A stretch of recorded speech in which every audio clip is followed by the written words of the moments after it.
Okay, so the other day we covered transaction handling. Can you guys see my screen? Yes. Okay. So we covered till transaction handling. We covered what transaction handling is and how we can do it programmatically. What we left there was one thing, which was isolation level. So when we start a transaction, we can set an isolation level for the transaction. Anyone, any idea about what isolation level is?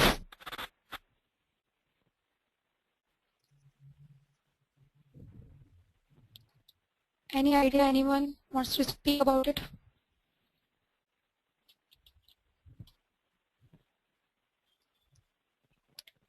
Okay, I'll explain you.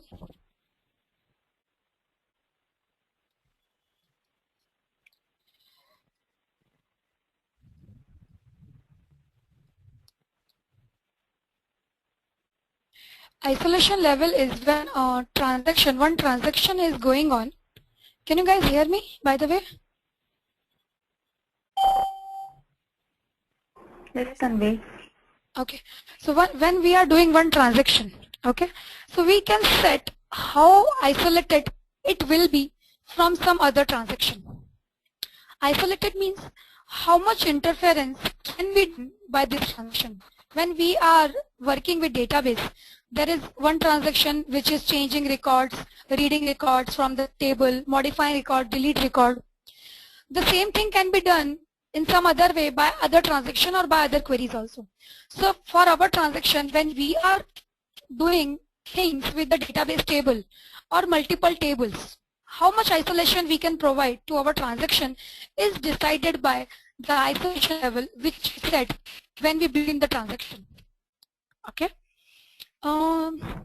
Okay, before going to this isolation level, I'll just explain what problems are there when we have a transaction. There are different problems involved with the transaction. One is dirty read. Dirty read is when two transactions are there. Okay, one transaction is allowed to read records which are not committed. Not committed records can be read. Okay, so if another transaction is changing records, doing something, and the transaction is not committed still, so those are not the permanent changes, but other transaction can read it. Okay, so later on this transaction can do commit or rollback. So if it commits the changes, then it's okay, but if it rollbacks the database, then for the first transaction it was the wrong read, or we call it a dirty read. So dirty read is one transaction can read uncommitted records. Okay, is it clear what dirty read is?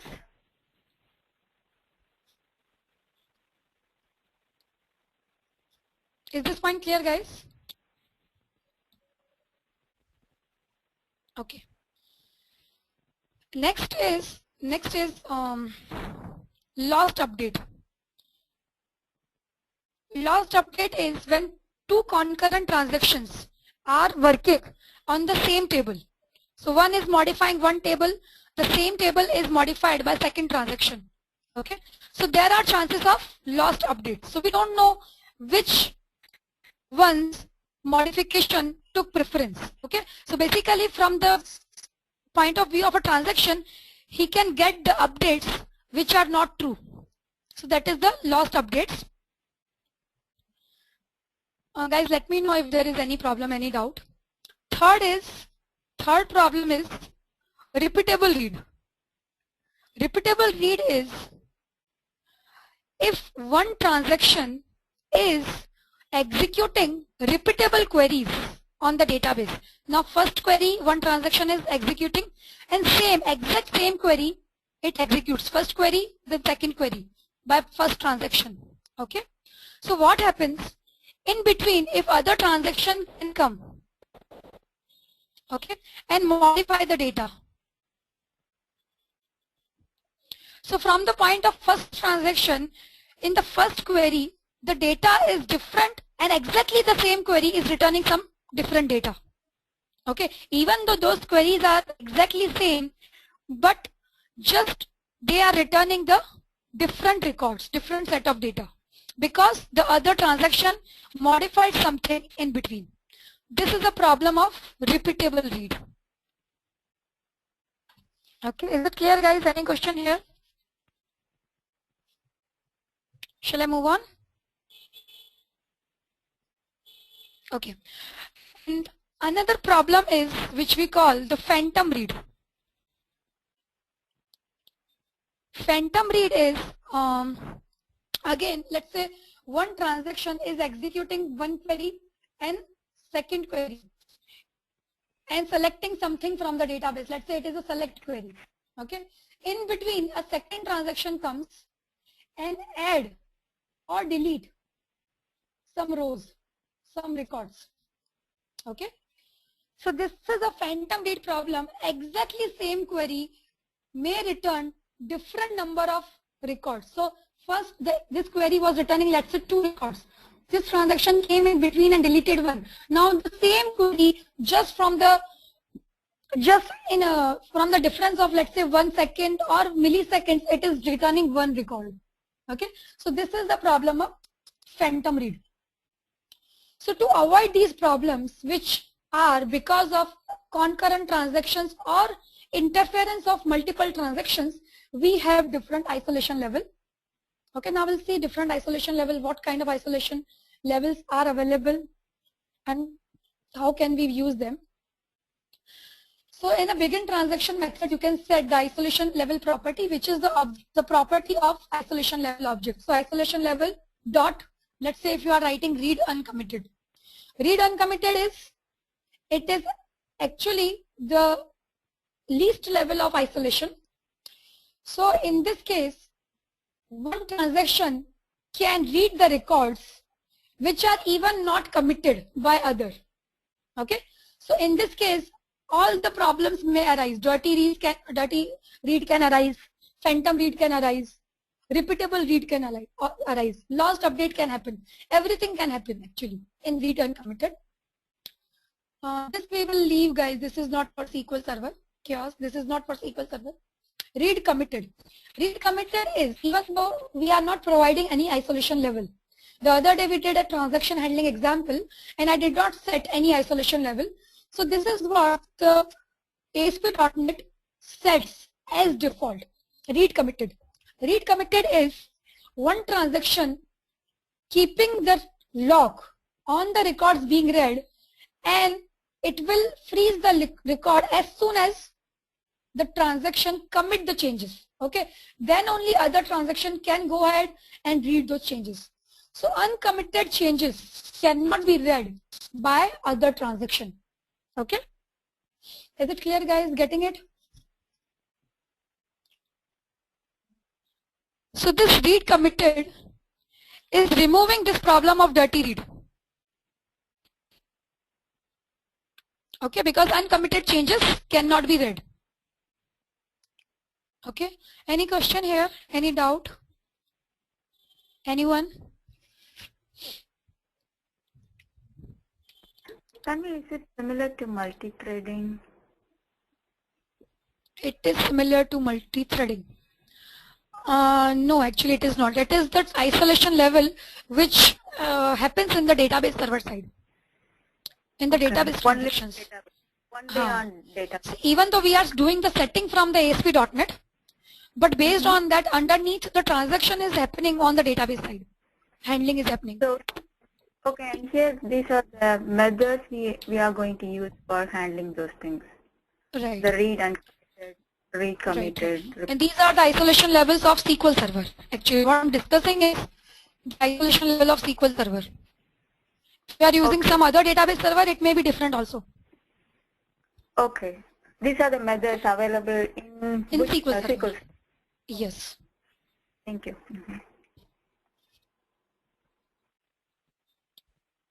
Okay. Now next is repeatable read. So repeatable read, now read committed, it solves the problem of dirty read. Okay. But the repeatable read problem, okay, it can happen, which is solved by repeatable read. Isolation level itself. The name of isolation level is also repeatable read and the problem name is also repeatable read. Okay. Now what it does, when we are reading the records, it logs the record until the entire transaction completes. Okay, so in between there is no chance that other transaction can come and modify data. Okay, so even one transaction is executing multiple queries. In between there is no chance that other transaction can come and modify data. So it removes the problem of different or repeatable read. Repeatable read is the same query returning two different data. Okay, so it is removing that problem. Now in the serializable, what happens? It locks the entire table, or you can call the data set. Okay, so if the entire table is locked, no other transaction can come and modify, can add and delete table, add and delete records. Okay, so one transaction is going on, it will, let's say the transaction is select all from student. So it will keep the lock on entire student table. Okay, until this lock is freeze, the next transaction cannot add or delete anything, only can read from it. Okay, so this removes the problem of phantom read. Okay, so you cannot, if you are executing multiple queries, executing same query multiple times, you will not see the different rows written because other transaction could not add or delete the rows. Okay, so even the order in which you are fetching the rows, that order also will be the same, because that other transaction is even not allowed to do any modification, any addition or deletion. Okay, so these are the different isolation level settings. Based on your need, you can decide what kind of isolation level you want for your transaction. Any question, guys? For all the practical purpose, read committed is generally used.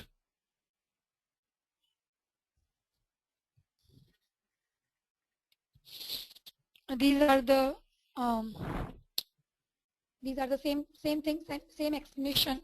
Okay, I left this point actually. In transaction handling, when we are handling transaction, what happens when we do rollback of the transaction? It roll back till the beginning state or till the beginning of where the transaction started. So in the transaction we are executing, let's say 3 commands. Okay, and in second command we had some error. So our database state will be restored till here before starting the transaction. Okay, you can modify or alter this situation. You can through save points. What you can do is you can keep a save point. Let's say there are 4, and you make this second as a save point.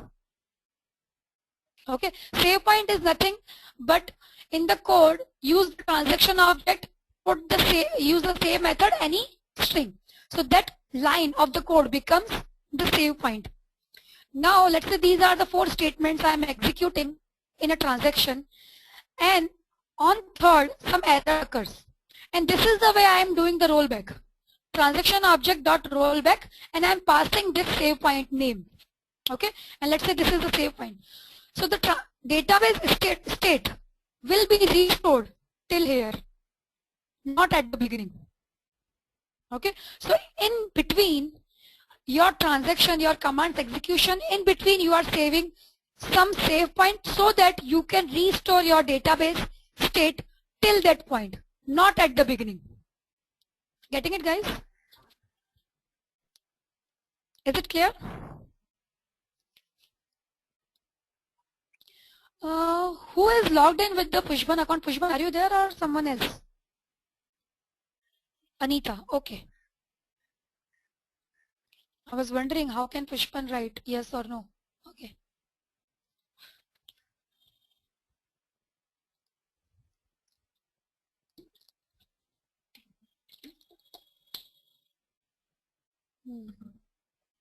Okay. Oh, okay, Anita, no problem. So guys, we are done with this ADO.NET part. Let's conclude this ADO.NET with these summary points. ADO.NET includes 3 key components used for most of the data access: connection, adapter, data set. Even it should be 4 commands also. We can use data binding to display data sets on the forms using the data control objects like data grid, data list, drop down list, list box, other controls. We can create command objects to execute SQL commands directly on the database without using data set or adapter. There are three methods: execute scalar, which returns a single value; execute non-query, which we can use this to execute the statements which modify the database, insert, update, delete. Execute reader we can use to fetch the records, only read the records. That means only select statement. Transaction is group of database commands which run in all or nothing fashion, means either all should run or none of them should run. And this ensures that the changes which are made to the database are permanent and thus the preserving the integrity of the database. A transaction must be atomic, consistent, isolated and durable.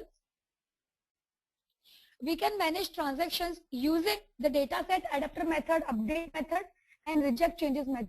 So update is like commit, you are committing the transaction, and with the adapter you have reject changes method, it is kind of rollback. And you can manage the transaction through the transaction objects, commit and rollback method.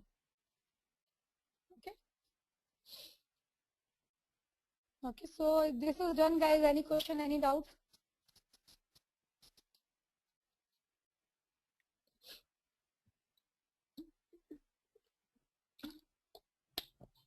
Okay, so I will explain now the project which need to be done, and after that we'll start the new topic. So first I am explaining the project.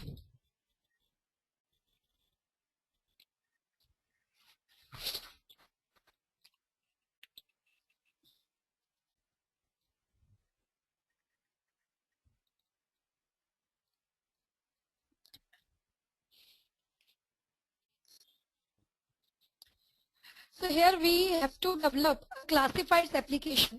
Everyone knows what classifieds application is? What do we do with the classifieds?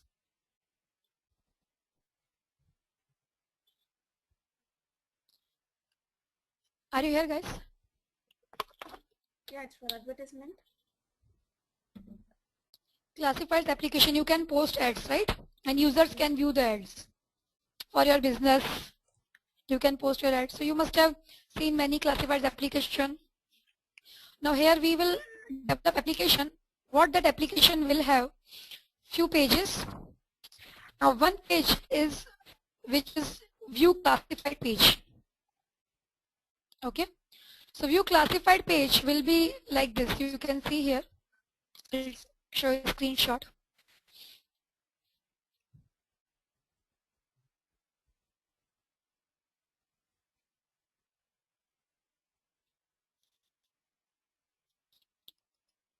Okay. One page is this.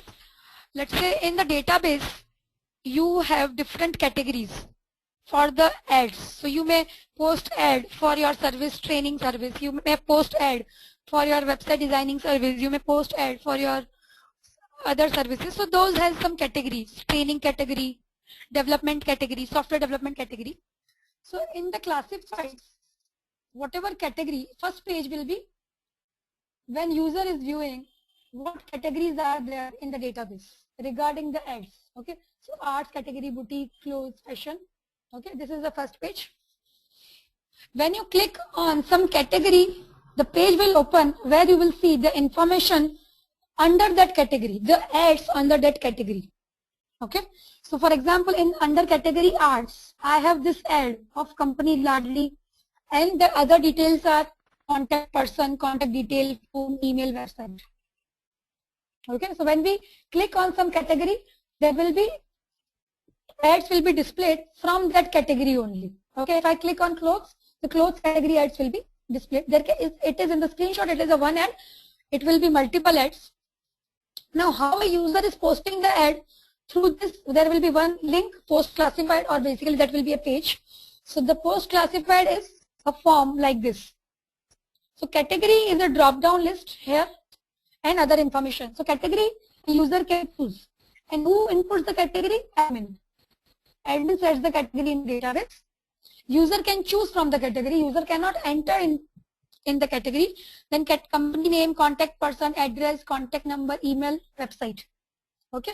So when you are making this form, so you have to do the validations like contact number validation, it should be number, phone number, email address validation, it should be email address, and website, it should be website, starting with www dot or http colon. You can leave http column one, but at least www dot and .com.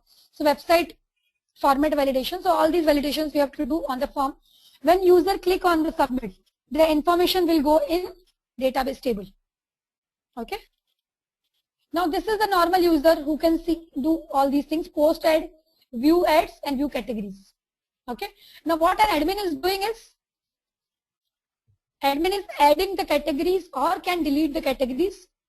So admin is doing this thing, add classified categories. So when you add a category from this admin, this is form which is accessible only to the admin. Okay. So when an admin enters category, that category will be added in the category table. Okay. When admin select a category, delete it, that category will be deleted. So let's say if you are removing clothes category, okay. So it will be a transaction. When you are removing clothes category from a category table, let's say there is another ad table where the ads are related to this clothes category. So those ads also will be deleted. So it's kind of a transaction. If clothes is deleted, then ads related or which are corresponding to this clothes category also will be deleted. Okay. Guys, are you getting it? What we have to do?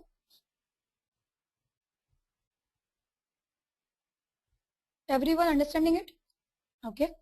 Another thing is when we post an ad. Sorry? Shubha. Yeah, first 3 are the pages, is it? Right. Those are the pages. Oh. Those will be the ASP pages. Yeah, the control needs to transfer to this page to that page if I click. Right. Correct. Okay. So this also is admin page, but this only a admin user can access. How can I do that one? Through the login mechanism. So in a database, you will have to maintain a table. Okay. Let me tell you how. Let's say you do this. You have a user table. Okay. You have ID, name, password. Okay. And you can have on starting of the application, you will have a login form. Okay. User ID, password, and login. Okay. Or you can have a register page also. Okay, and put small information only, username, password, and let's register. Okay, so this information will come here. For the admin, you fix one name and password. Let's say admin. Okay, so when someone logins, you will check if the name is admin, password is admin, then you will redirect him to the admin.aspx or admin.dashboard page, whatever name you give. Okay. If this is not the credentials which are entered, that is a normal user. So you will not redirect to this page. Okay. Okay. Okay. Correct. So login mechanism you will have to use. So initially, starting of the project, you don't worry about this. You just develop the pages and make it work. Then later on, you can add user table and make these pages accessible specific to the user. Okay. Another important thing is when we post the ad, okay, it should not be displayed in the page of view classifieds until this, here we can see. But this is the approved ad by the admin. This is the approved ad. So when a user posts an ad here, it is automatically disapproved. Okay, when admin approve it, then only it will come in the view classifieds. Otherwise, user cannot view it until admin approves it. So for that, you will have to maintain a flag in the database table, approved or not. Okay, and here the admin dashboard will have this functionality. So this is the admin dashboard. Okay, this is the grid view where all the ads comes. Okay, and here with each and every record you will have to add 2 buttons, approve and disapprove. Okay, so user can click on the button and it will be approved and disapproved. So in the database underneath the flag will be changed, true or false, or 0 or 1, whatever you keep the data type. Okay, when it is approved, then only you are showing it in the view classified, otherwise not. Okay, so now what you will have to do, what pages, what database will be needed is mentioned here. Now there is one page, view classifieds. Okay, that is for the guest user. So you can, in the user ID, user table, you can have role also. Okay, role ID, if it is 1, that means let's say admin. If it is 2, let's say that is the logged in user. If it is 3, or be sorry, not the logged in user, but the registered user. If it is 3, that is guest user. So if the user is guest, it can view the ads. Anyone can view the ads. Okay, so view classified page, what it will be, grid with category list. Columns should be hyperlink. On clicking on the column, it should go to the detail page. Okay, as we have this should be hyperlink. User should be able to click on them. It should be hyperlink. It should be hyperlink. Okay, when user clicks on it, then we'll go to the detail page. Okay, so this is a grid view with one column, but that column type is hyperlink column. All the values under that are hyperlink, and if you click on it, you can redirect to the page, another page. Okay, then post ad page. There is a post ad page which will have the form so that user can post it. But who can post it? The registered user. And after logging, the user can post it. A normal guest cannot post the ad. Okay, so what it will have? The category, which is the drop down, which will be coming from the database. Company name, so category will be another table. Company name, contact address, all these things. Okay, and we have to do the proper validation. Then when user clicks on some category from this view classifieds page, it is going to the classified detail page. Okay, that is also accessible by guest user. So it will see the detail of the ad. The ad posted in which category, company, contact name, contact person details, all these things. Okay, and then the admin dashboard. So you can say dashboard.aspx page. This page will have the functionality add, delete, and approve or disapprove ad. Okay, so add category text box. When you click on the ad, that will be added to the category table in the database. Delete will be category drop down. When you select a category and click on delete, it will be removed from the category table, as well as it will be removed from the ad table if there is some ad under this category. Okay, and approve and disapprove. With each ad column, there will be approve and disapprove button. So you can, in the table, you can approve or disapprove some ad. Okay. So ultimately, from the point of database, other than login functionality, you have two main tables for this functionality of classifieds. One is posted ad, another one is category table, which is a classified category. So in a posted ad, you have, sorry, 3 tables will be there. There will be 2 tables, right? So category table has category ID and name. Okay, so clothes category, second fashion, third training, so on. Okay, so category ID integer, category name varchar. In the posted ad, post ID, every ad you will give an ID that should be auto incremental. Category ID, let's say for this clothes, if somebody is putting ad and chosen the clothes category, so this one should be added, not the name of category but only the category ID. Then other information from the forms, company name, contact person, address, number, email, website, and this is the thing check approved. It can be bit, integer, anything. Okay, so bit is 0 and 1. Let's say 0 is for disapproved, 1 is for approved. Okay, so this will be the another table. So we'll have to work on this table. And if you are using using the login functionality also, then you will have another table, user. It will have ID, user or user ID. Let's say if you are choosing the unique user ID, password, and the role. You can decide on the role for the guest, registered user, and for the admin. Okay, getting it, guys? What you have to do? Are these requirements clear? Okay, then you can start with this project. Then as we are going with the topics now, let's say I cover the error handling topic. Then in the same project you can change the code, and you can add the code of the error handling. Then let's say we do the topic of caching, so you can implement caching. If we are doing Ajax, you can implement Ajax. So as we are going with the topics, you can enhance the project functionality wise, and maybe when we cover the master pages and CSS and all, and you can enhance it as the looks wise also. But at least whatever we have covered, the GUI we have covered and the database part we have covered, so at least you can develop these pages. Okay, even though they will not be very rich in functionality, you can not use Ajax, you are not able to use master pages, but at least you can start developing them. Tanvi? Yeah, go ahead. Yeah, actually I had a doubt, like the login functionality, can we just like compare in the front end and not implement the tables? Can we do it like that? What will you do then? Like if we just compare the text box and the password. So you will keep a fixed username and password for admin, right? Yeah. You can do so, but initially you can do so. Initially you develop like this, then later on you change it, because otherwise the guest functionality and registered user functionality will not be able to do. Yeah. How will you say reserve the password for the guest and registered user? You can reserve it for the admin. Okay, but there can be, admin will be 1 or 2, right? But there can be multiple guests and registered.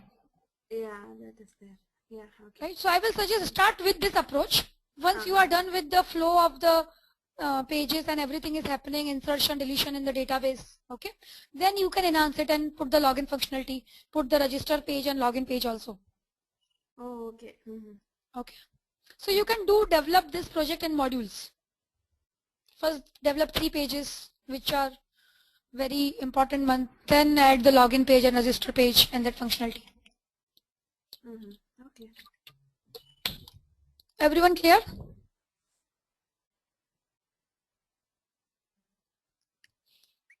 Anyone, any question? Ravikant, are you getting it? What to do? Yes, Tanvi.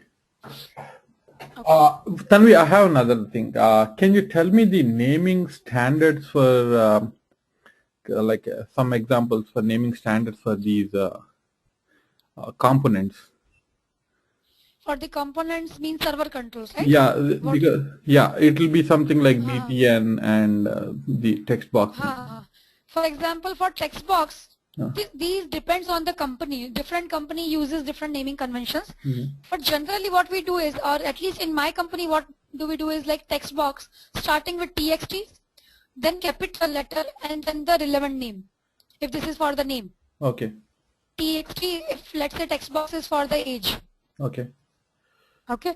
Drop down list we start with DDL. Okay.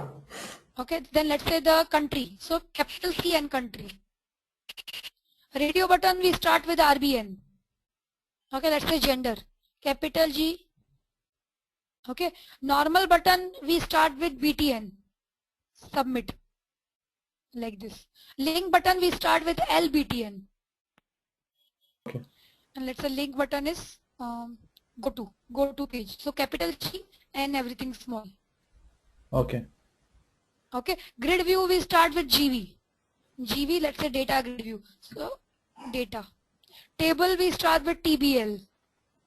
TBL, let's say student table. So capital S student. Okay. What else is there? So these are the commonly used controls. List box we start with LB. LB and let's say language list. So LB language. Checkbox list we start with CBL. What is list box? List box is when the multiple selection is allowed. Oh, okay. Like collection of rows. Okay. So language is known. The other day we did an example, C#, Java. Yeah. One person can select C# and plus Java as well. Oh, okay, got it. Okay. Yeah. So these are the main things, and this is how the convention is. Okay. Tanvi, list box we can use checkbox list also, is it, for list box? What you can use? Checkbox list like Java. Yeah, checkbox PHP. list. Checkbox list is like this. Okay. Okay. List box is you don't have to check, but you have to select, like pressing control and select items. Items, okay. And in the checkbox list, you check multiple items. You can check multiple items. Okay. And another thing, Tanvi, while we are doing this project, we have 3 pages there. So how can we add those 3 pages in our application? Like the ASPX pages you want how to add, right? yeah, So what you will do, you will create this tools. That's why I'm wondering how can I add. So see, I'm doing it. I'm creating this new website. Let's say, okay. So we are developing a new project. So go to here, new website, and select ASP.NET empty website. Give your path, whatever you want. Let's say I give name classifieds. Okay, classifieds app. Okay. Now in the Solution Explorer, right click here and add new item. Okay, and you have to add a web form, ASPX page. So this is selected, name it. Oh, sorry, can we add what? Sandy, I couldn't get it. Add, again, see it again. Right click here, add new item. Okay, the web form should be selected, the first thing. There are different templates that you can see: web form, master page, web user control. So web form, this should be selected. You can name the web form. So here, let's say we have one page which is view category or view classifieds. Let's name it view category. It is more relevant. View category. Okay. So view category.asp is added. Okay. So one is created. Again, you want to add another page. The same thing. Add new item. Web form selected. And this is when you click on some category, you go to the details page. So let's say this is a classified detail page.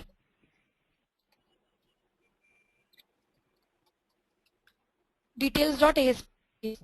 Okay. And another one you want for posting ad. Okay, so again same thing. And let's name it post ad. So 3 pages are here in your application now. Okay, so all our web. Is this what you are asking? Yeah. Yeah, in the same project, how can I add more pages? This is how you can do. Now from one page to another page, if you have to go, definitely you will have to go. So you will use the navigation method, response.redirect or hyperlink. Okay. For example, in the view category, we have a button where we can go to another page, post ad, like this. Okay. So you can connect the pages like this. Let's say this is the post ad. So like in HTML, hrefs, we give the right. What's the next thing? Yeah, like that here also, the same thing. Yes. So button click, go to the page, response, dot redirect. So generally a website is connected, pages are connected. Now you can put the page which you want to go to, post ad page. So URL. So this is how you will connect the pages. Okay. From classified to where is the category page? From view category page, we have a button. If we click on that button, we are going to classifieds detail page. But on the view category page, we will have the grid view also for the categories only. So that will be the hyperlink. Each item will be hyperlinked in the grid view. So that where you click, it will go to the another page which will be your classifieds detail page. And you will have to pass a parameter so that you will come to know on this page what category you have clicked on, so that you can retrieve the items from that category only. Getting it? Okay. Okay. See what is there in the view classifiers. This is the view category page, let's call it. Clothes. Okay. Let's say this is category 1. Underneath the value is 1. Okay. Training. Underneath value is 2. Okay. So this is the grid view hyperlink. Okay. When you put mouse over it, it will show you the hand icon, hyperlink kind of thing. So when you click here, you will have to go to the details page, classifieds detail.aspx. But on this page, you will only show the ads under this category. So you will have to, now you will have to work on this. You will have to decide how to pass this parameter category 1 here. So it will be something like this, get equal to 1. So in the database you can query that fetch select all from post add where category ID equal to 1. So this parameter should be passed from this record to this page when user click on here. When user clicks here, you will have to pass the ID of this category to this page. So on this page you can query and get the records only for this ID. Okay? Okay. Hmm. So when I am explaining it looks difficult, but then when you will start it will be very easy actually. It will not be that difficult. Okay. Okay, and you can always Google. See, main idea is to understand the concept. The main idea of training is to understand the concept. You don't have to remember the properties name, the methods name, the event names. If you know your concepts, then you can Google and can get your job done. So in the job also, if you are working in any project, the main thing is you should be able to solve the problem. How do you solve it doesn't matter. If you know the concepts, you can just Google it and solve the problem. We don't know each and everything. I don't know 100% programming in ASP.NET. And nobody knows it. Yeah, so the main if idea I is, go, yeah. So it is, many of them is like a drop down list, so many, for example, on set focus on, yeah, something on validate. Right. These are, yeah, I didn't know about all those things, but. Right. And we don't have to, we cannot remember, even I cannot remember. Okay. So that's fine, it comes automatically, slowly it will come. Okay. The main idea is if you are good with concepts, you will do your job. You will Google, you will quickly Google and you will quickly apply the solution. Okay, so the very first we had to create those 3 pages. Those 3 pages, the first thing is you design the pages. I mean the look wise. Okay, put your drop down here, this here, this here. The look wise you design the page. Okay, then we can come to the. Don't make it too fancy like you are adding the colors and all. No, just arrange them properly. Okay, and another thing, Tanvi, so you arrange everything in a, what is that, aligned properly. So I don't know how to align those things. So is it like, see, this we will do with the CSS. We'll know how to align also. But here you can. Are you comfortable using HTML tables?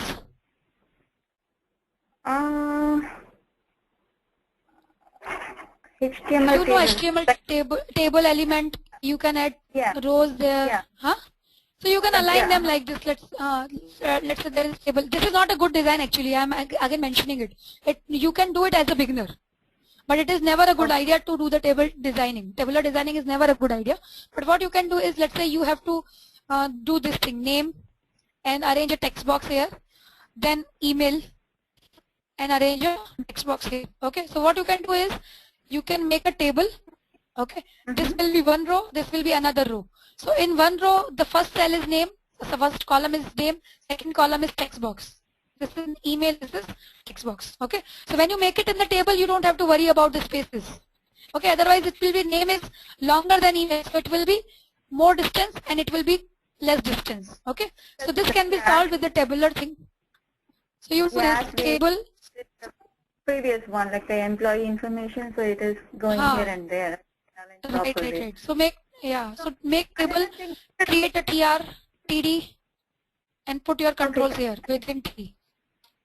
Then the another thing, instead of using table, how about the panel? Is it? Panel also can, this will do a good job, better job.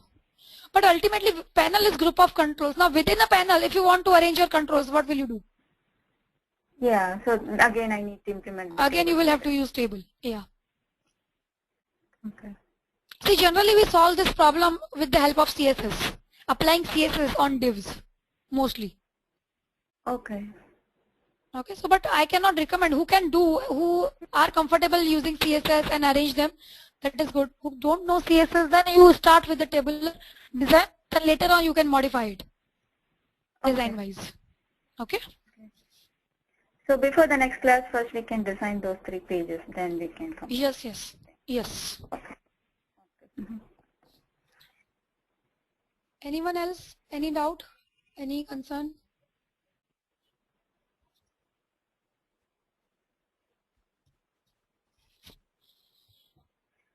Okay, guys, I'll be back in a minute.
Yeah, guys, I'm back.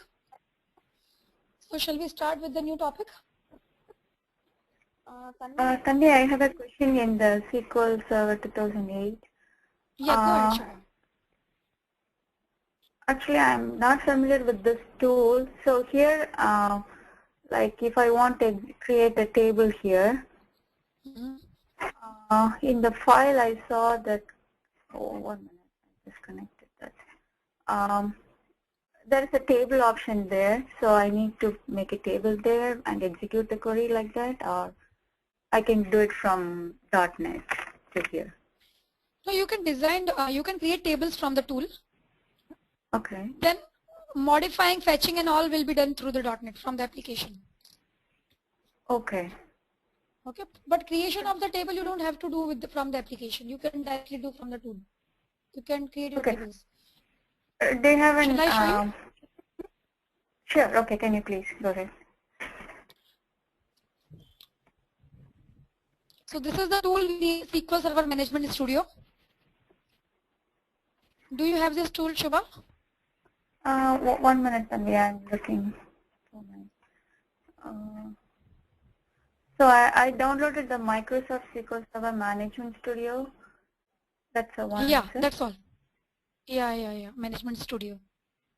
Okay, there I can see only 4 things. One is the tables, views, programmability, and replication. So those are the things. This is the correct one. I'm not sure. Wait, Shubha. What I'm doing is I'm making you the presenter, Shubha. You share your screen. Huh? Okay. So we'll see it. Yeah, you are now the presenter. You can share a screen with us.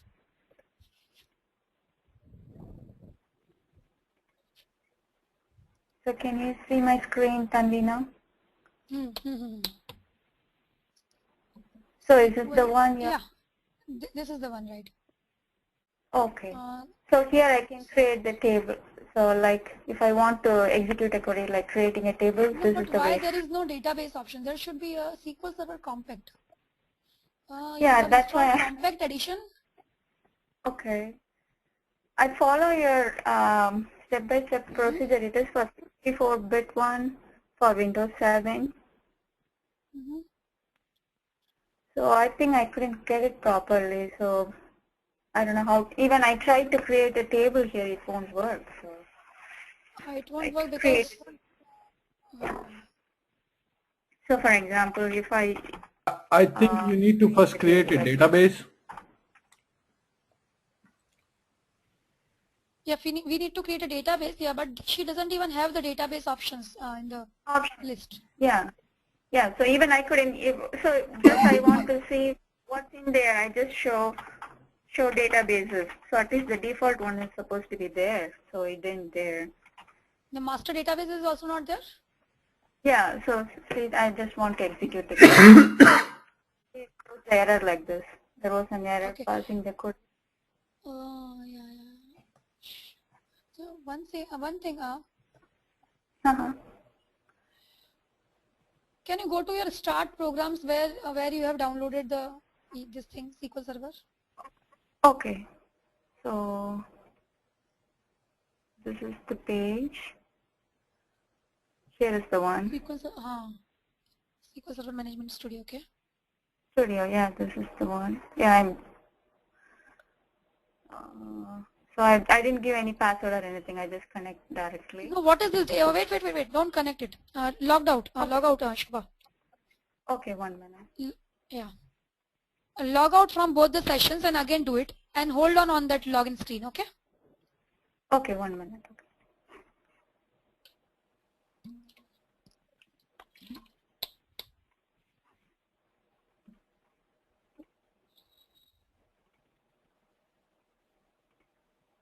Okay.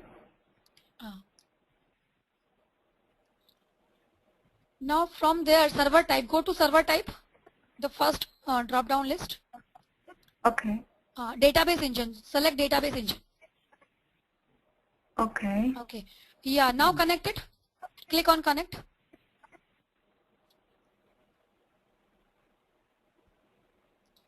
What server name you chose when you install it? You did not change anything. No, I didn't change anything. Okay. So wait, we'll see if it connects with local, otherwise I will, okay. Click OK. Rename the server name. Put dot server name. Where server name? The server name where local is. Remove the local one, yeah. Okay. Okay, did you install in Windows authentication mode or SQL Server? Windows, right?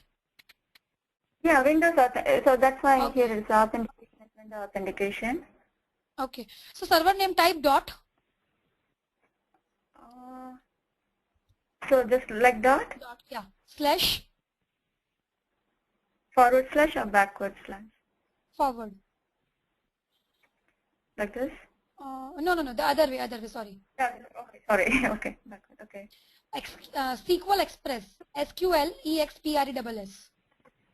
Don't put the S capital, small. Everything okay, small. everything lower. Okay. Yeah.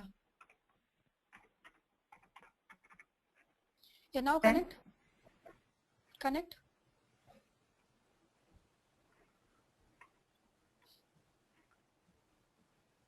Oh, okay. Now the database option comes.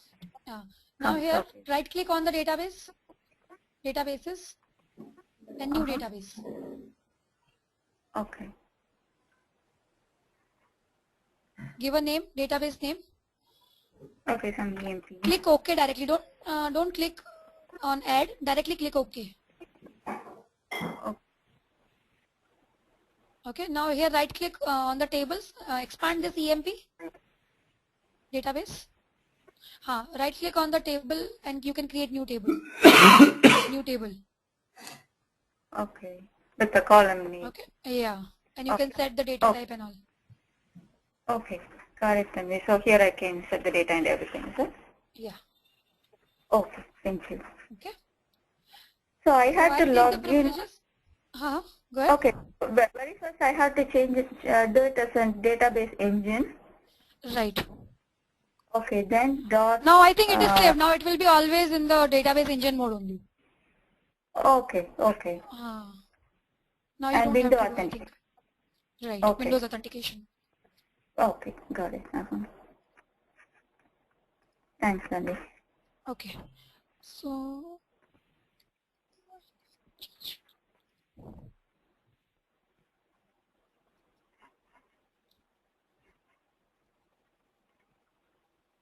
Okay, so can you guys see now my screen? Yeah, I can see your screen now. Okay.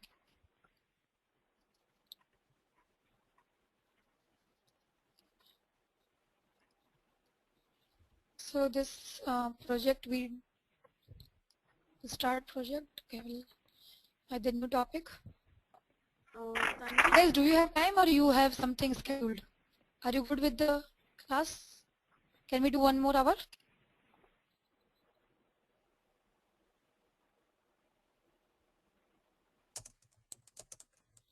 We can do, right? Okay. Tanvi? Yeah? You had told that we'll also discuss about the multiple date selection. Yeah, multiple date selection. Yeah, I will do it. Let's do it after this topic, okay? Okay, sure. Thanks, Tanvi. Okay. Or what I will do is I am sending you the code. Try to understand the code. If you are not able to get the code, then tomorrow we'll discuss it.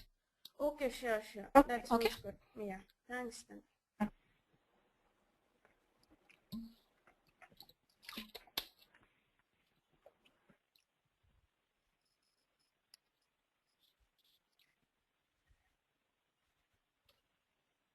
Okay, so what we are going to cover is exception handling. If there are some exceptions or errors which occurs at runtime in the program logic, so how to handle that. And the general way of handling is you want to log them somewhere in some file, in event logs, maybe in your database. Okay, there are different way of logging the exception.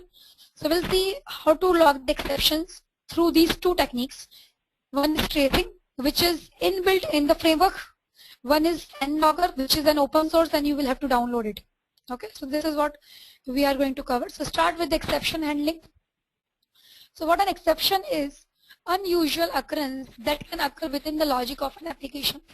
The exceptions are never syntactical errors. Syntactical errors are only errors which will be caught at the compile time, but exceptions are errors in your logic of the application which can be handled at which occur at the runtime.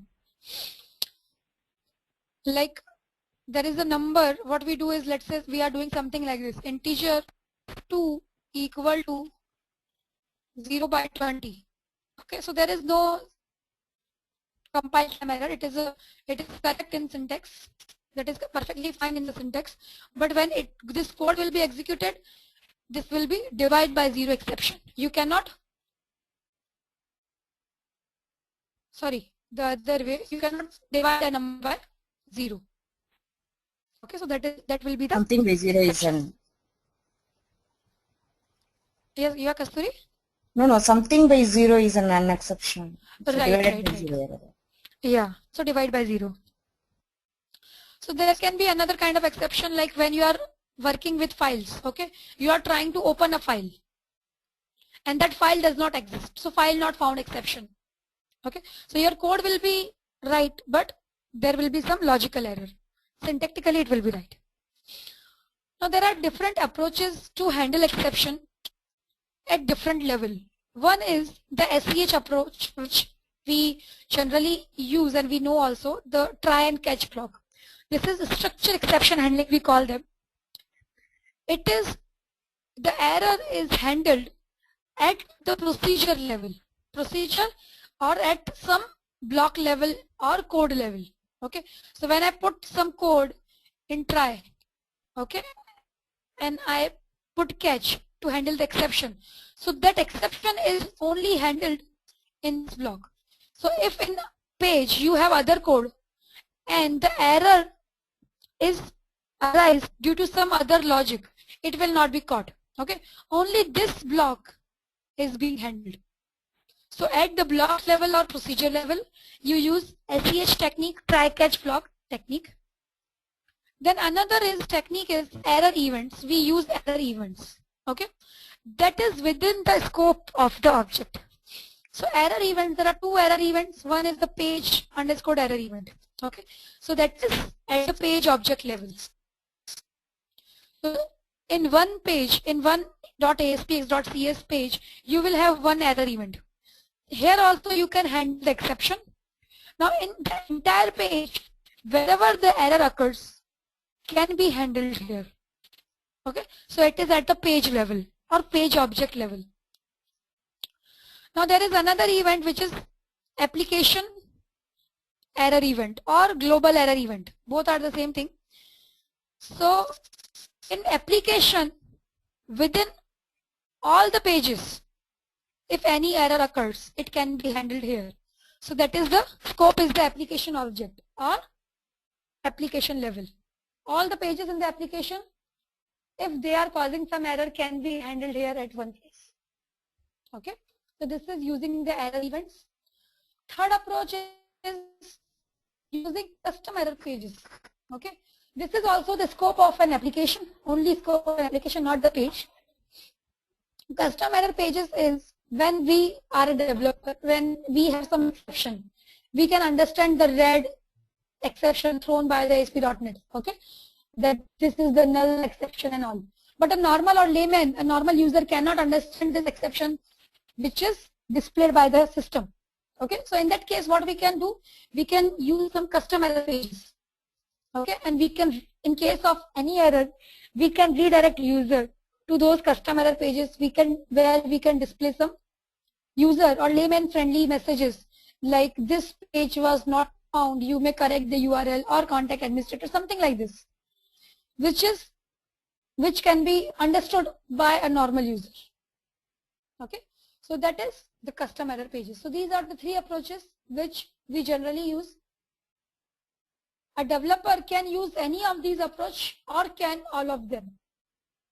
Okay, so good is use all of them together. So even if you forget something or if you are not able to catch something at the block level, you can catch the error at the page level. Even if you forget something at the page level or is not caught due to some reason, it can be handled at the application level. So using all of these approach together is the best way. Any question here? So we'll go in detail with each of them.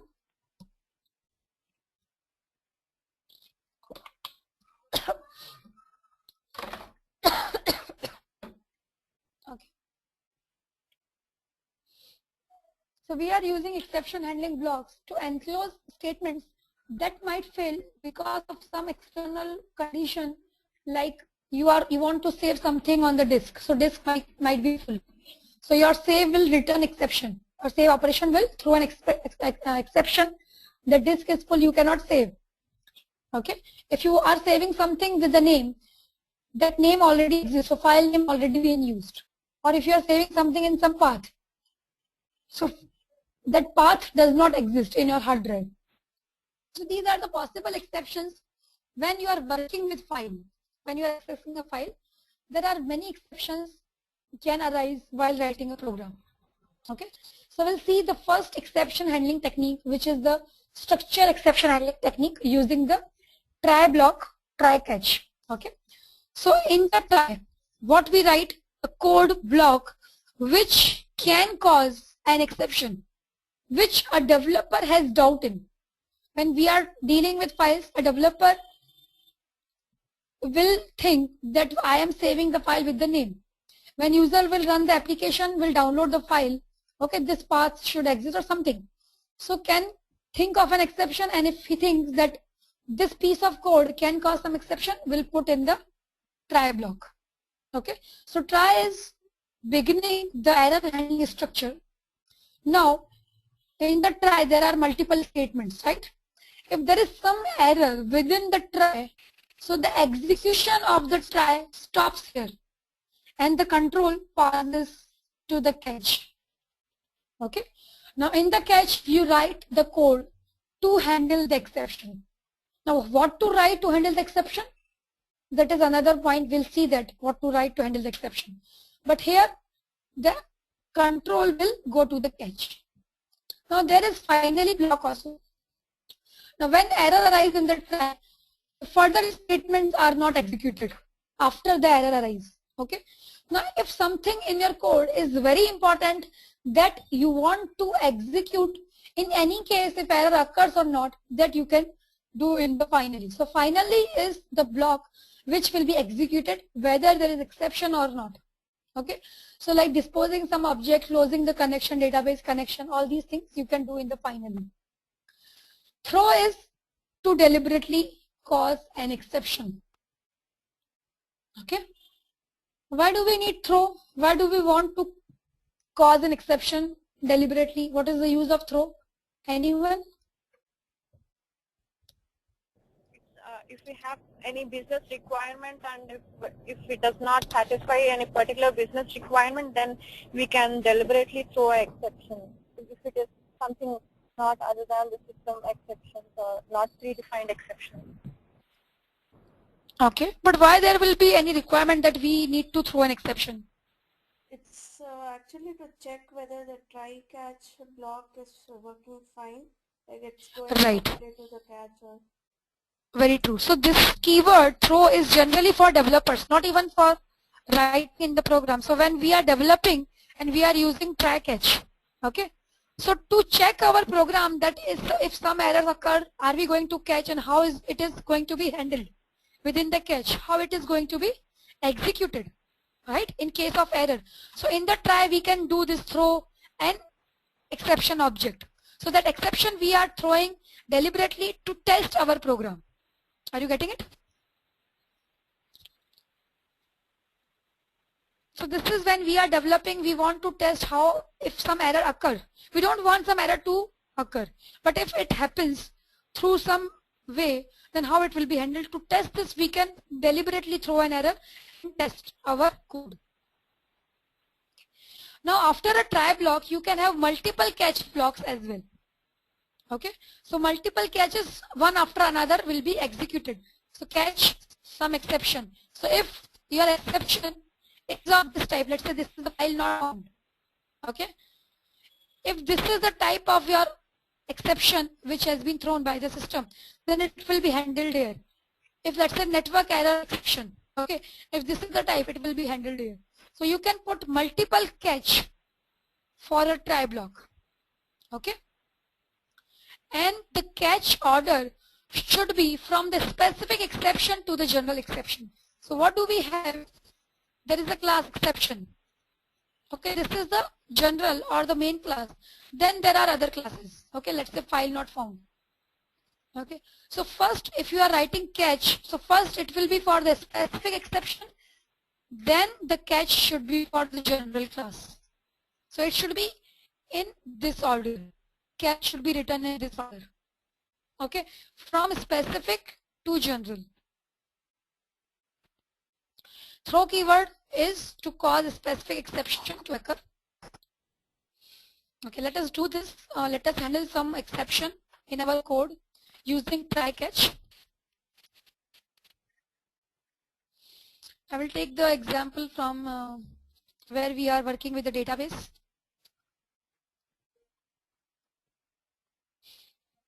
Okay, let's say this example. Let's say I want this code can cause some errors. So what I'm doing is try.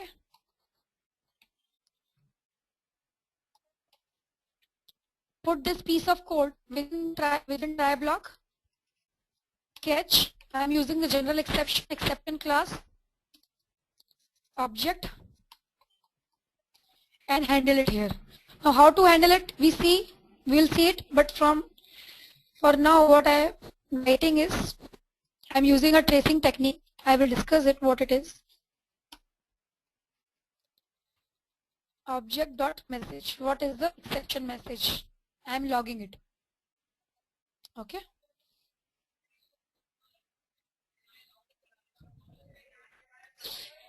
Now let's say this is the program, let's say I do some mistake, I forget this and I put this select from student, which is not a correct SQL command. Okay, so it should cause an exception. From the point of compiler it is right. I am putting everything in the string.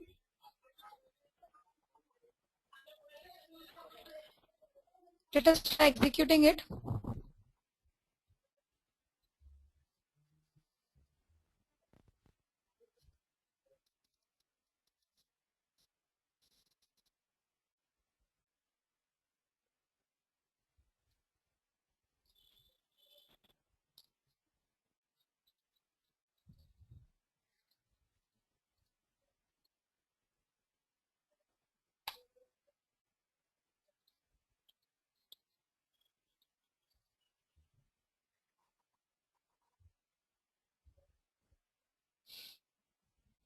Okay, now we'll see here, try block.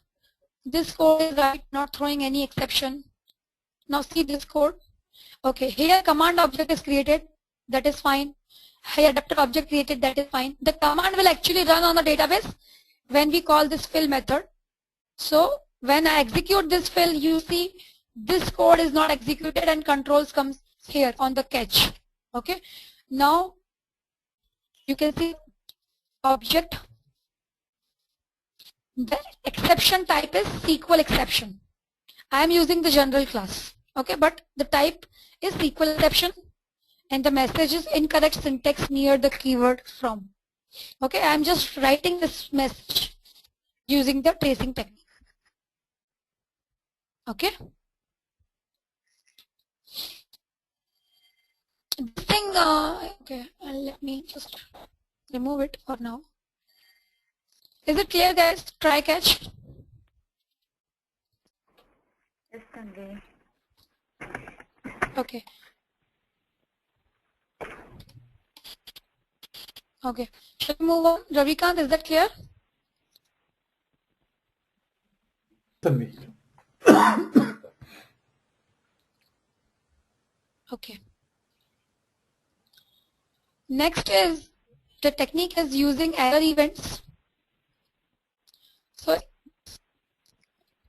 you can use it as a substitute of exception handling block. You don't use try catch and use the error events, or you can use with try catch block. Okay, so both together is the better approach because it is like a double security. Now how to use error events is you have to use page error event at the page level, application error event at the application level. Now to get the exception detail, you have to use server object. Okay, server object will give you what happened to the server. Now in the server object you have a get last error method. So it will return you the last exception occurred on the server. And clear will basically clear the exception.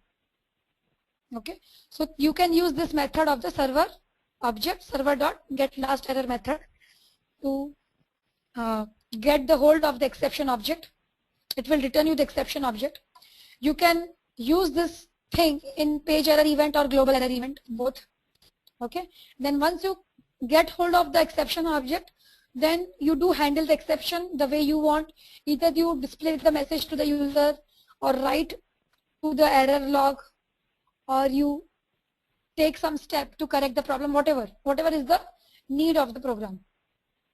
Okay, so this is what you generally use. This is how you generally use the error event. So this is a page error event. It will reside on the page. When you are calling the server.getLast method, it is returning you the objects of exception type. Okay, then do whatever you want here. Just I'm storing that exception message in some session variable. Okay, then to redisplay the page, you can do the clear error. Okay, let's see this in the same example. We'll see. Okay, so we'll see if I am not using try block, I am not using try catch block. Okay,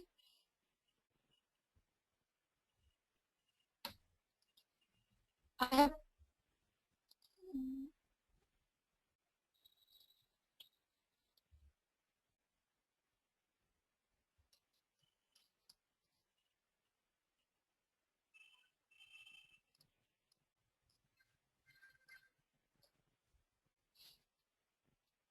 here I have the page error. This is the event I am using. Okay, call this server.getLastError to get hold of the exception object. Now do the exception handling, whatever you want to do, and you can redisplay the page. You can clear the error, server.clearError. Okay, I'm just putting a breakpoint for here, executing again.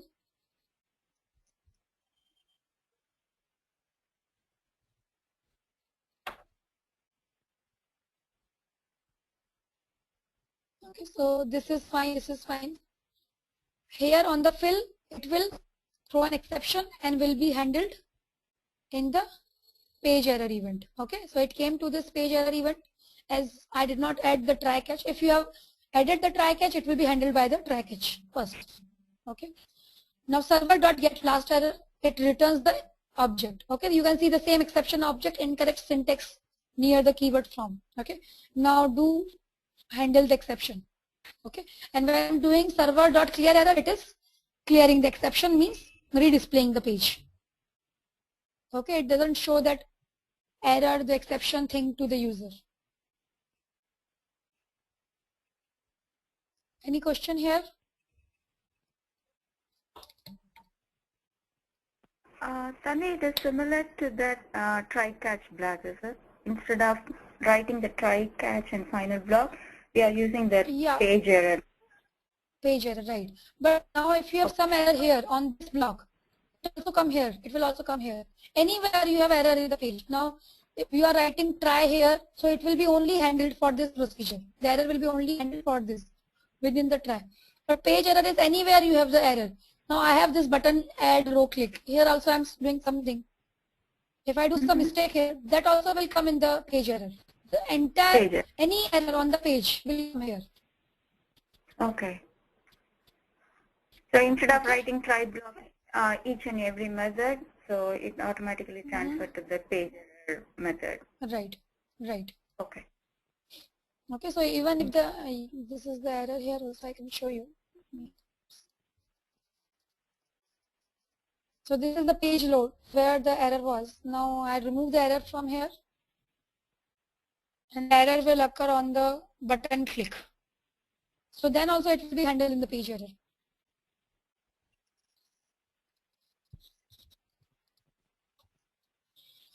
Okay, when I click here,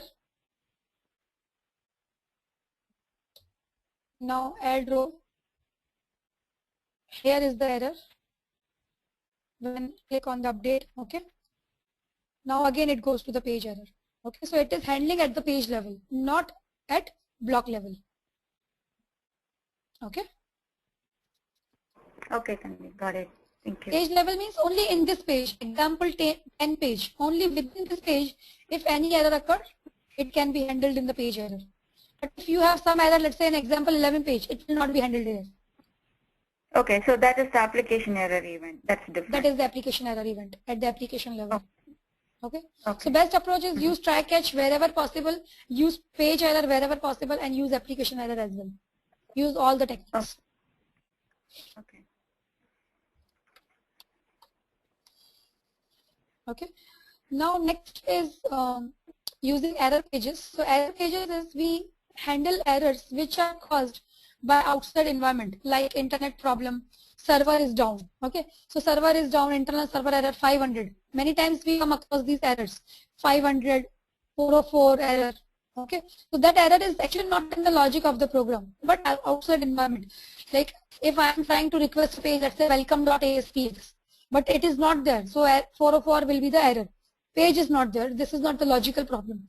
500, the server is down. It cannot receive the request. Okay. So these kind of errors which are caused by the outside environment can be handled through error pages. Okay. So instead of showing them a technical error message, we can write our own error pages and we can display user those error pages or which have the user friendly message which they can understand. Now error pages also you can define both level. Okay, you can define error page at the page level in the page directive. In the page directive you can have error page property and you can set your error page. Or in the application wide error pages also can be set through the web.config file. So generally we use application wide error pages. Okay, so when our server is down, it is not the page specific error. It is actually for the entire application. If your server is down, all the pages cannot be responded. Any request cannot be responded. Okay, so generally we use application wide error pages rather than page level error pages. Even the page level error pages setting option is also there. So how to use this option in the web.config file? You have this custom errors mode. It is the element custom errors. You can set the mode. This is on, off, and third option is remote only. So you can set one of these options. When custom mode is on, then user will be redirected to the custom pages. If this is off, then user will see that technical error message, which is shown by or displayed by the system. When it is remote only, this is the best choice. Remote only is the developer will see the technical message because the developer wants a technical message so that he can correct the problem. But for the normal user, it will display the custom error page. Are you getting it? So remote only is remote access. So remote access will be by other clients on the server. It will display the custom error pages. But for the local access on the server, who can do the local access? Generally a developer. who has deployed the application on the server. So for that person, that local access will show the technical error message, the normal error message which we generally see without handling using the custom error pages. Okay. Now this is one attribute which is default redirect. If you are handling specific error codes, so it will go to these pages. Otherwise, it will go to this default redirect page. Okay. So let's say 404 error I am handling. So if there is 404 error, then user will be redirected to this custom page. If there is 500 error, user will be redirected to this page. If there is some other code, let's say 502 error, so does not match here, it is not handled here, so user will be redirected to this page. These are the custom pages which you can write the way you want. For example, in this page, unauthorized.aspx, unauthorized request. So I will write some message that you are not authorized to use this page. In this page, I will write some message like this page does not exist in the application. You cannot request for this page. Something like that. So for these errors, the user will see these pages, and for this is the default error page. Okay. For all the other error codes, user will see this page. Or you can only use the default page. If you are not handling any status code, error status code, then always this will be the error page which user will see. Is it clear, guys?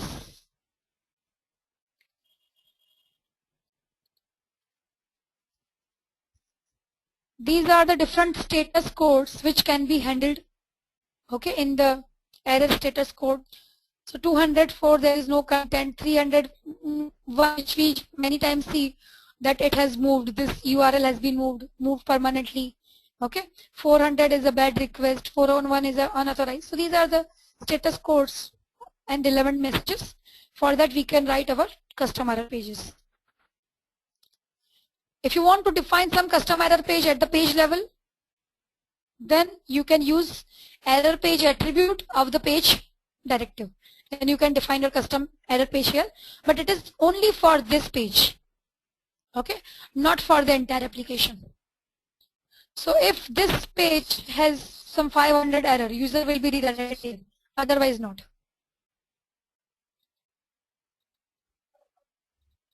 Okay. Well, let us see this. Let's use it, the custom error page.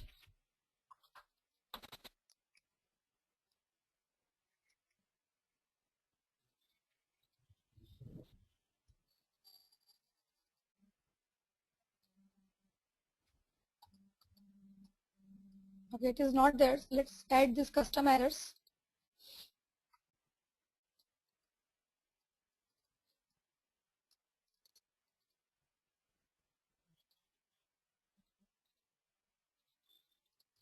Within the system.web, within system.web, we have to add it. I will add it here.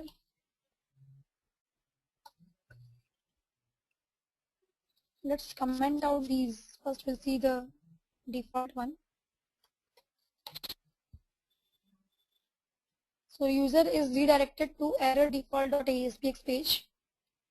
In case of some error like server down or something. So let's add this page.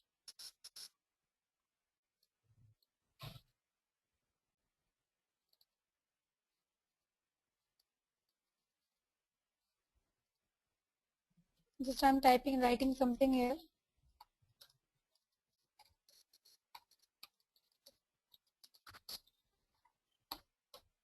Some error I just written. Okay.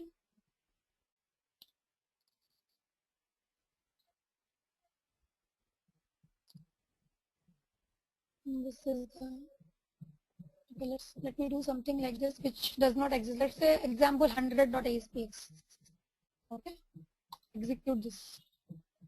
Now you can see the redirection is to the page error default.aspx because this is the 404 error. The page not found. This page does not exist in the application. Okay. When you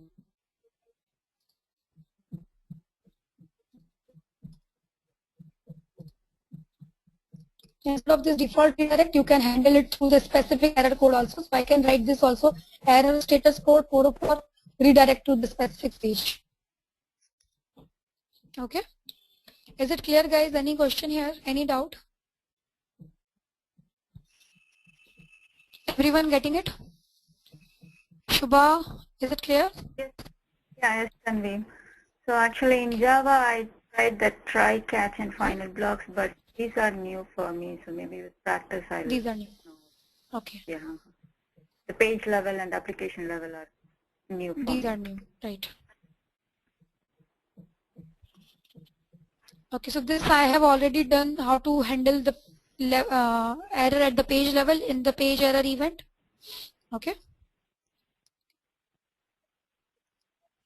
Okay, this is basically when you are going to some other custom error page. There also you can get the hold of the exception. Instead of here I am displaying some message, you can get hold of the exception if some exception occurs using the server.get last error, and you can display that message also.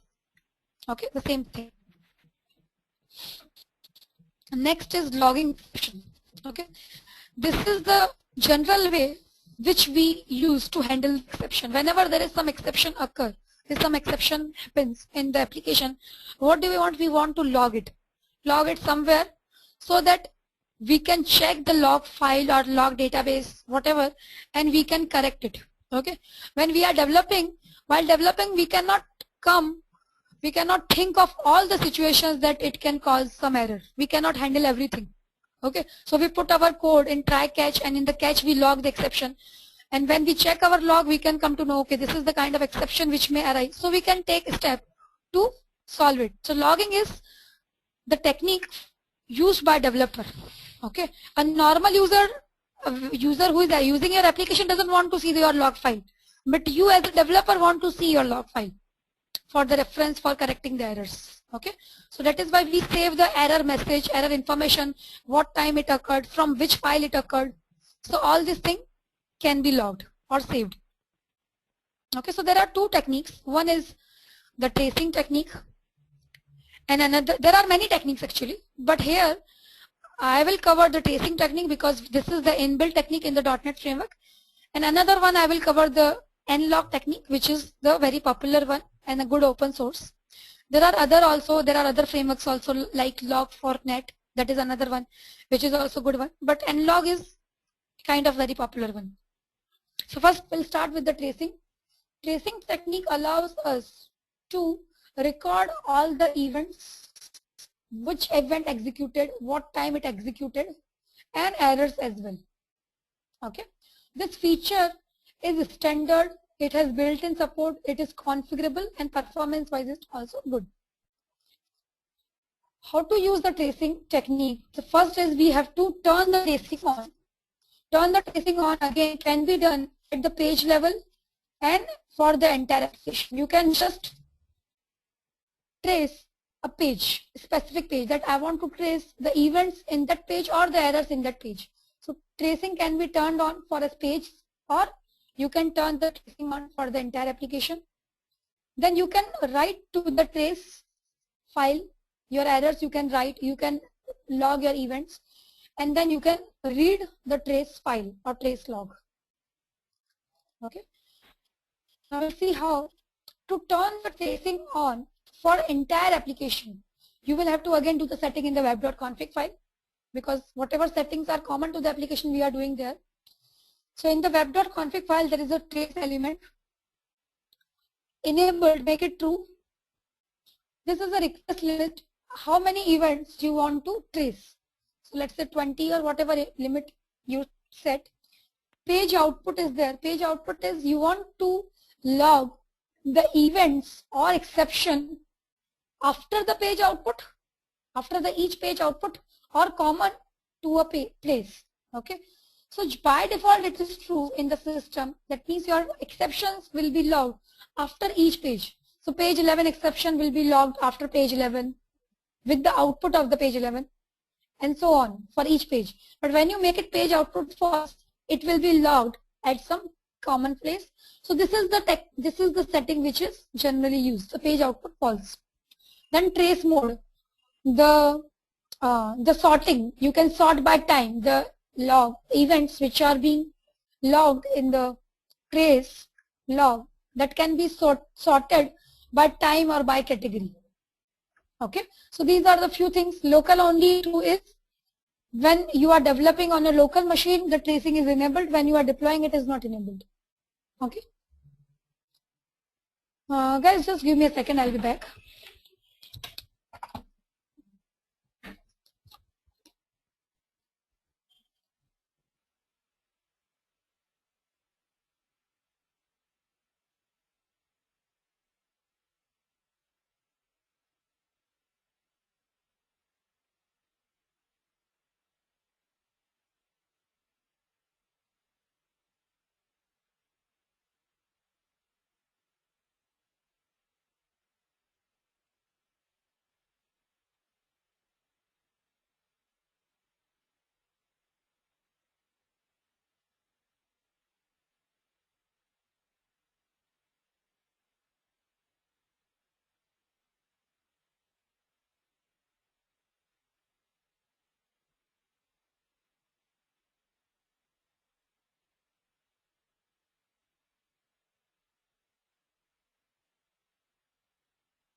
Guys, I'm back. Okay, so next, this is how to turn the tracing on at the application level. And if you want to turn the tracing on only for the specific page, then the page directive, you have this attribute trace, just make it true. So it will be turned on for that page. Okay, now what these attributes are. So page output, by default, it is displayed at the end of each page. Okay, but if you want to write it on some common place, then you will have to turn it off or make it false, page output false. Okay, then what will be the common place? This file, trace.axg file. Okay, here you can find the trace log, and request limit is how many requests you want to log. And how to actually log, use the trace object, and one second, how to log the message or event or anything, any exception, use the trace object and these two methods, write and warn. Okay, so write method is, it will write in the black color, basically the font color will be black, warn will be the font color of the message will be red. So generally we use write method for recording the events or the successful things, like let's say the database connected, the connection successful. Okay, and warn we use for the error kind of things. Okay, some error occurred, connection could not happen or something. Okay, so whenever we are handling, so this page error event, let's say we are handling the error here. So how to handle it? I am logging it here. So trace.one, and then you can use this one method. You can put some information about the level of the error and some other things and the message. Okay. Let's see this. First we'll do the setting, which was the default one, the page output, in which the output was true. Okay, so let's execute the same thing and same error. Here on the page error,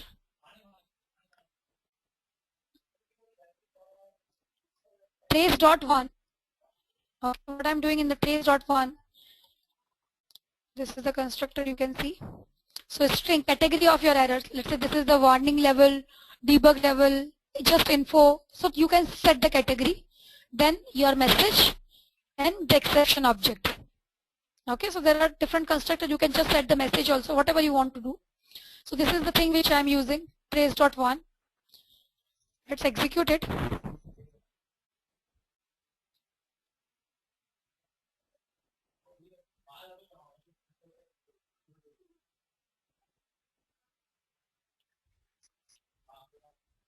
So here error occurs and it is logged in the trace log. Now as I said, the page output true. So it is displayed at the end of the page. So basically the output of trace log is with the page output. Okay, so you can see these are the different events and then the exception. So this is the exception occurred, this is the message which I passed. Okay, then this is the category. So category is the error which I set from here, and this is the exception object information. Okay. So now you can send whenever there is tracing happening for the page, there are different things which is also being traced, like session ID. This is the session ID for this session. If I execute some other page, this will be the same session ID because I will be in the same session. The time of the request type, this is the get request, not post. So these things are there, and some other things like header information also will be there. This is the header, the HTTP header information. Okay, so the accept language is English, US, all these things. The user agent is this. This is the host. So this is the tracing technique through which we are tracing our events and exception in the log, trace log. Okay, if I make this false, so it will be not traced at the end of the page, but it will be traced at the common place. So I just made it false and again execute the page.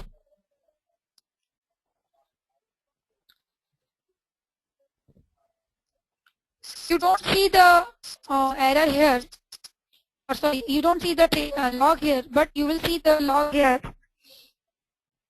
in this file.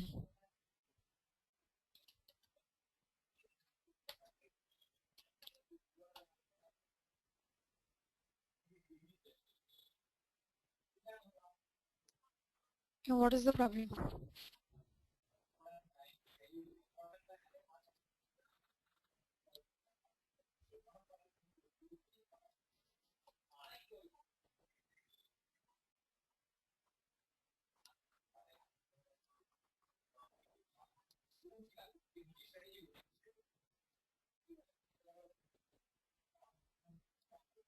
Oh, sorry, what I'm doing.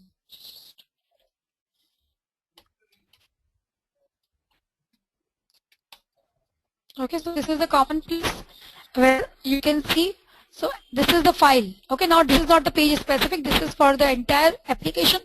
So you can see the logging for this example 10 file, and you can see the details which you just saw after this example 10 page. Okay, so you can see the session ID is the same. It is same because we are in the same session, and as we have already discussed, the session is maintained through this session ID.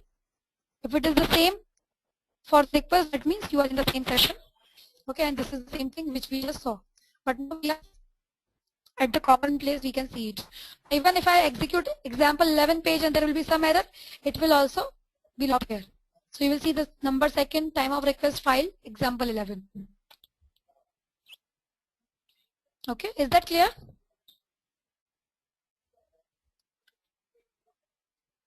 Anyone, any question here?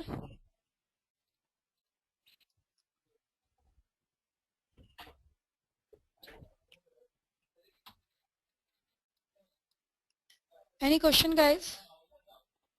Okay. So let's move on. So this is how you use the tracing technique. And to read this file, you can use, okay, another thing which I would like to mention, this is a common interview question also. When we say trace.axd file, this is not a physical file actually. You will see I am accessing it through this URL, test web app trace.axd. But if you see here in my application, there is no physical file with the name trace.axd. So it is actually not the physical file, but when you request for this resource, there is a handler mapped to handle this extension, and it gives you this thing, this output when you request for it. There is no physical file like trace.axd which you are accessing, but it is mapped to a handler, HTTP handler. We know HTTP handler and HTTP modules, we have discussed it. So HTTP handler is for the specific file extension, how that file should be handled. So this is the way AXD file is handled and gets you this response. You can see it in your framework configuration also that it is a map. Okay, let me show you. You will see that it is mapped to some handler. It is not the physical file.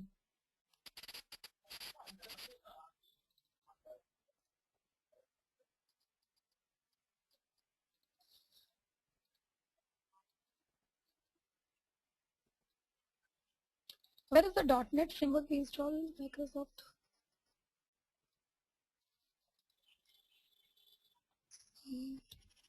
Windows, yeah. Microsoft.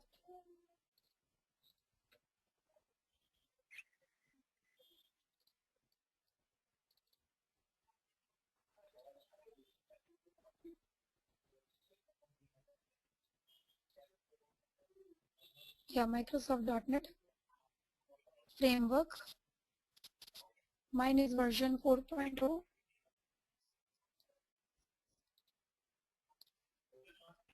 Where is the web.config file?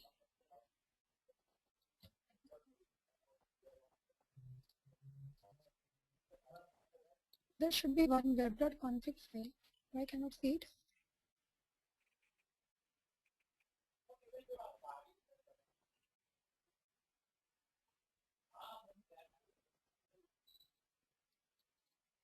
Oh, sorry, in the config. Yeah, it is here.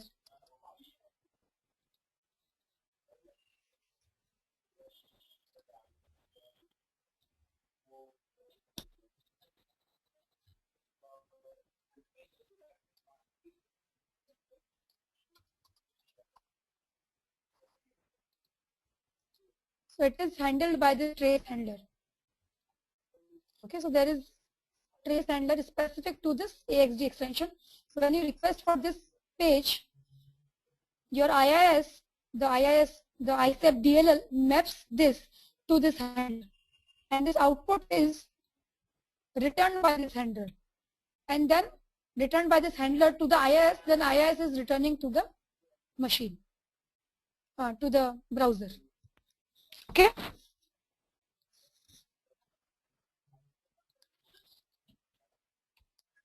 Okay, let's move on. Now next is the, guys, any question, any doubt here?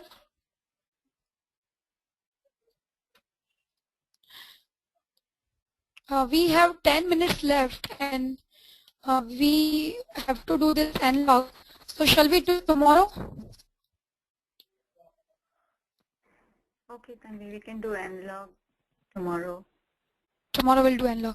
Okay, you can keep this Nlog downloaded from this link. Okay. Okay, download it. There may be versions of it, so you download based on the framework which you are using. So just download it and tomorrow I will explain it how to use this framework. Okay. Can you summarize that trace just in 2 to 3 points? Can you summarize that? Tracing is to trace the events or exception. It can be it can happen at the page level as well as the web.config level.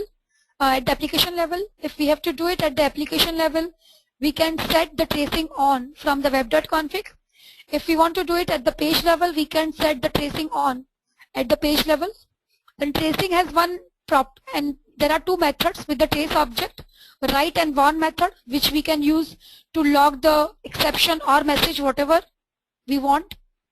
Then there is the page output attribute of the trace element, so that you want to see the log at the end of the page or at the common place.